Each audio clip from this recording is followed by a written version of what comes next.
Hello hi friends, ಇವತ್ತು ಮಕ್ಕಳಿಗೆ ಇಷ್ಟ ಆಗುವಂತಹ ಅಕ್ಕಿ ರೊಟ್ಟಿ ಯಾವ ರೀತಿ ಮಾಡೋದಂತ ನೋಡೋಣ.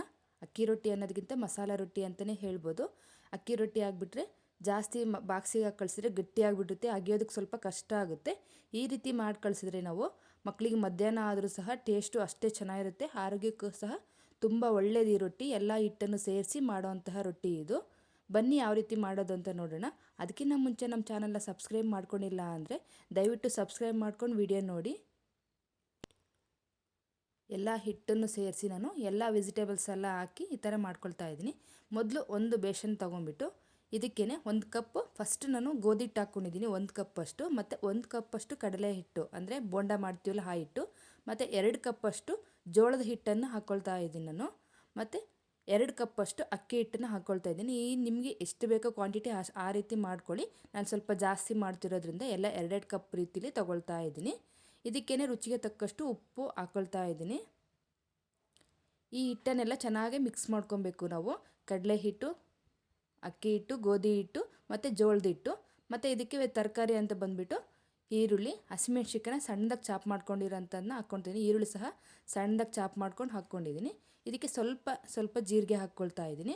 ಕ್ಯಾರೆಟ್ ತುರಿ, ಒಂದು ಕ್ಯಾರೆಟ್ ತುರಿನ ತುರಿದು ಹಾಕ್ಕೊಳ್ತಾ ಇದ್ದೀನಿ, ಮತ್ತು ಒಂದು ಸ್ವಲ್ಪ ಕರಿಬೇವಿನ ಸೊಪ್ಪು. ಇದಕ್ಕೆ ಮೇನ್ ಇಂಗ್ರೀಡಿಯೆಂಟ್ಸ್ ಅಂದರೆ ಸಬ್ಸಿಗೆ ಸೊಪ್ಪು ಹಾಕಿದ್ರೆ ತುಂಬಾ ಚೆನ್ನಾಗಿರುತ್ತೆ, ಟೇಸ್ಟು ಡಿಫ್ರೆಂಟಾಗಿರುತ್ತೆ ರೊಟ್ಟಿಗೆ.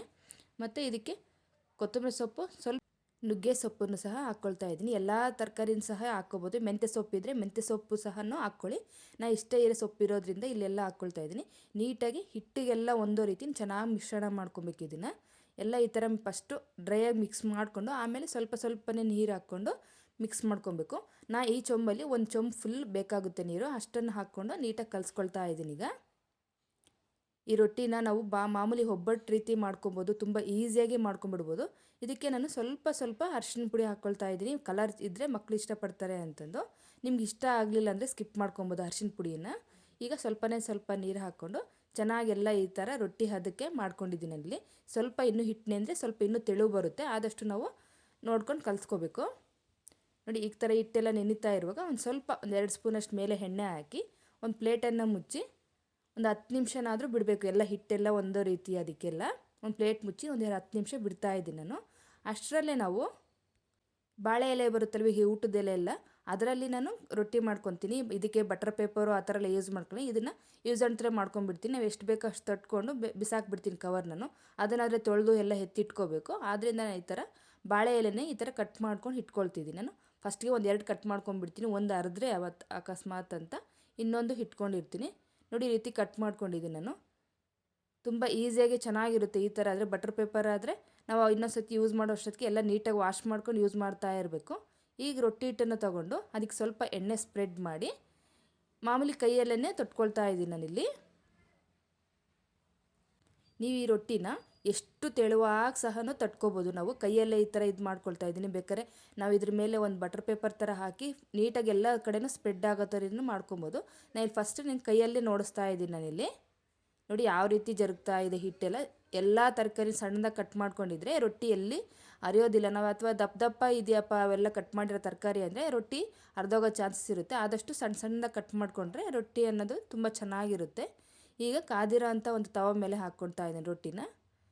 ಎಣ್ಣೆ ಜಾಸ್ತಿ ಹಾಕಿದಷ್ಟು ಟೇಸ್ಟ್ ಚೆನ್ನಾಗಿರುತ್ತೆ ಈ ರೊಟ್ಟಿ. ನಾನು ಆದಷ್ಟು ಸ್ವಲ್ಪನೇ ಹಾಕ್ಕೊಳ್ತಾ ಇದ್ದೀನಿ. ನಿಮ್ಗೆ ಏನಾದರೂ ಎಣ್ಣೆ ಜಾಸ್ತಿ ಇನ್ನೂ ಕ್ರಿಸ್ಪಿನೆಸ್ ಬೇಕಂದರೆ ಎಣ್ಣೆ ಜಾಸ್ತಿ ಹಾಕ್ಕೊಂಡು ಉಪಯೋಗಿಸ್ಕೊಳ್ಳಿ. ನೋಡಿ 2 ರೀತಿಲಿ ಈ ಥರ ಬೇಯಿಸ್ಕೊಳ್ತಾ ಇದ್ದೀನಿ ಈಗ ರೊಟ್ಟಿನ. ಈ ಥರ ಎಲ್ಲ ಮಾಡಿ ಲಂಚ್ ಬಾಕ್ಸ್ಗೆ ಹಾಕಿ ಕಳಿಸಿ. ನಾನು ಇನ್ನೊಂದು ಸತಿ ನೋಡಿ ಆಗಲೇ ಹಿಟ್ಟು ಸ್ವಲ್ಪ ಯಾವ ರೀತಿ ಆಗಲೇ ಫುಲ್ ನೆಂದಿದೆ ಹಿಟ್ಟೀಗ. ಇನ್ನೊಂದು ಸತಿ ಹೇಳ್ತೀನಲ್ಲ, ಬಾಳೆ ಎಲೆ ಇಲ್ಲ ಅಂದರೆ ಈ ಥರ ಹಂಚಿನ ಮೇಲೆ ಸಹ ತೊಟ್ಕೊಂಡ್ಬಿಡ್ಬೋದು ನಾವು. ಯಾಕಂದರೆ ಹಂಚು ಬಿಸಿಯಾಗಿರುತ್ತೆ, ಮತ್ತೆ ತಟ್ಟೋಕ್ಕಾಗೋದಿಲ್ಲ. ಆದಷ್ಟು ನಾವು ಈ ಥರ ಪೇಪರ್ ಮೇಲೆ ಆದರೆ ಚೆನ್ನಾಗಿರುತ್ತೆ. ಯಾಕಂದರೆ ಒಂದು ತವ ಹಾಕ್ತಿದ್ದಂಗೆ ಇನ್ನೊಂದು ತವದಲ್ಲಿ ಹಾಕ್ತಾ ಇರ್ಬೋದು. ಈ ಥರ ಮಾಡುವಾಗ ಫಾಸ್ಟಾಗಿ ಮಾಡ್ಕೊಬೋದು. ನೋಡಿ ಬಟರ್ ಪೇಪರ್ ಥರ ಬರುತ್ತೆ ಅಂತ ಹೇಳಿದ್ನಲ್ಲ, ನೋಡಿ ಎಷ್ಟು ಫಾಸ್ಟಾಗಿ ಆಗೋಗ್ತಾ ಇದೆ. ನಾವು ಎಷ್ಟು ಬೇಗ ಸುಮ್ಮನೆ ಸ್ಪ್ರೆಡ್ ಮಾಡಿದ್ರೆ ಸಾಕು ಜರುಗ್ತಾ ಇರುತ್ತೆ ಹಿಟ್ಟು. ಒಬ್ಬಟ್ಟು ಯಾವ ರೀತಿ ಮಾಡ್ತೀವೋ ಅದೇ ಥರನೇ ಸ್ಪ್ರೆಡ್ ಆಗ್ತಾ ಇರುತ್ತೆ. ಎಷ್ಟು ತೆಳುವಾಗಿ ಸಹ ಮಾಡ್ಕೊಬೋದು. ನಾವಿಲ್ಲಿ ಲಟ್ಟಣಿಗೆ ಸಹ ಅದ್ರ ಮೇಲೆ ಇದು ಮಾಡ್ಕೊಬೋದು. ಈ ಥರ ಸ್ಪ್ರೆಡ್ ಮಾಡಿಕೊಂಡು ನಾವು ಹಾಕೋದು ಬಾಳೆ ಎಲೆಲ್ಲ ಹಾಕಿರೋದ್ರಿಂದ ಹಂಚಿನ ಮೇಲೆ ಡೈರೆಕ್ಟಾಗಿ ಸಹ ಹಾಕ್ಕೋಬೋದು. ನಾನು ಈ ರೊಟ್ಟಿ ಮಾಡುವಾಗ 2 ಹಂಚು ಇಟ್ಕೊಂಡ್ಬಿಡ್ತೀನಿ. ಬೇಯೋದು ಲೇಟ್ ಆಗುತ್ತಲ್ವ, ಎಲ್ಲರಿಗೂ ಹಾಕೋಷ್ಟಕ್ಕೆ ಲೇಟ್ ಆಗಿಬಿಡುತ್ತೆ ಅಂತ ಇಲ್ಲಿ ಈ ಕಡೆ 2 ತವ ಇಟ್ಕೊಂಡು ಈ ಥರ ಹಾಕ್ಕೊಳ್ತಾ ಇರ್ತೀನಿ. ಫಾಸ್ಟಾಗಿ ಆಗಿಬಿಟ್ರೆ ಎಷ್ಟು ರೊಟ್ಟಿ ಮಾಡಿದ್ರೂ ಬೇಜಾರಾಗೋಲ್ಲ ನಮಗೆ. ನೋಡಿ ಯಾವ ರೀತಿ ಬರ್ತಾ ಇದೆ, ಎಷ್ಟು ತೆಳುವಾಗಿದೆ ರೊಟ್ಟಿ ಇದು. ಓಕೆ ಫ್ರೆಂಡ್ಸ್, ನಿಮ್ಗೆ ಈ ವಿಡಿಯೋ ಇಷ್ಟ ಆಗಿದ್ದರೆ ಒಂದು ಲೈಕ್ ಮಾಡಿ, ಆದಷ್ಟು ನಮ್ಮ ಚಾನಲ್ನ ಸಬ್ಸ್ಕ್ರೈಬ್ ಮಾಡ್ಕೊಂಡು ನೋಡಿ. ಈ ರೆಸಿಪಿ ಅಂತೂ ಟ್ರೈ ಮಾಡಿ, ತುಂಬಾ ಚೆನ್ನಾಗಿರುತ್ತೆ, ಸಾಫ್ಟಾಗಿ ಸಹ ಇರುತ್ತೆ.